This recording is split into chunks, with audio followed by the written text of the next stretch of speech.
Big news from Eastern Caribbean. 5 island nations, Antigua and Barbuda, Dominica, Grenada, St. Kitts Nevis, and Saint Lucia are joining forces to overhaul their citizenship by investment programs. And if you're following global mobility and second passport options, this is a story that you need to hear about. Hi, I'm Linda, an American expat living in Lisbon, Portugal. On this channel, I share insights, news, and personal experiences about life overseas, everything from expat lifestyle tips and cost of living breakdowns to global mobility updates and citizenship trends. Whether you're dreaming of moving abroad, already navigating life in a new country, or just curious about how international living works, you'll find helpful real-world information right here.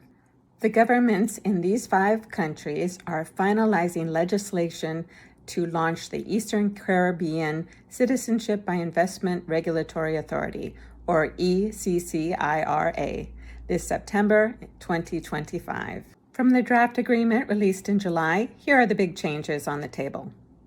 Number 1, a 30-day physical presence rule. New citizens must actually spend at least 30 days in their host country within 5 years of naturalization. Miss this requirement and you risk penalties or even losing citizenship. Number 2, central oversight.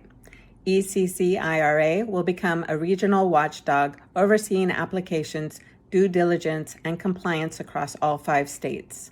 Number 3, application caps. Each country will set annual limits on the number of approved CBI applications. This moves away from the volume-driven model previously. Number 4, civic integration.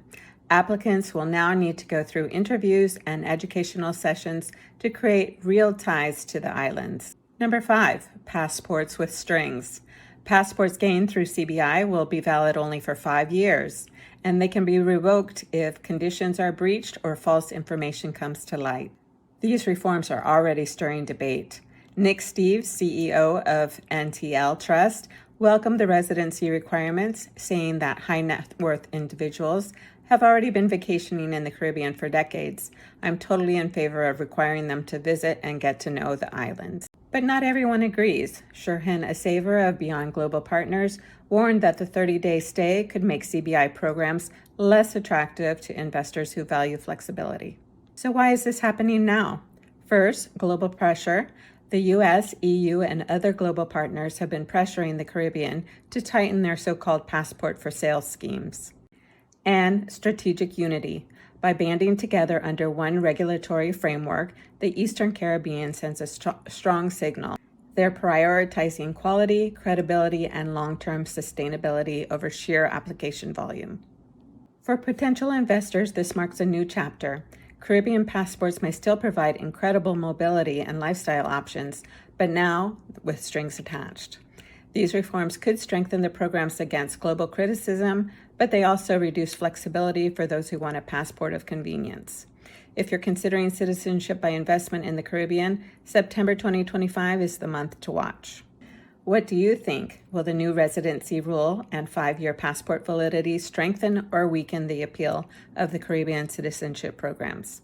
Let me know your thoughts in the comments below. And if you found this update helpful, don't forget to like, subscribe, and hit that notification bell.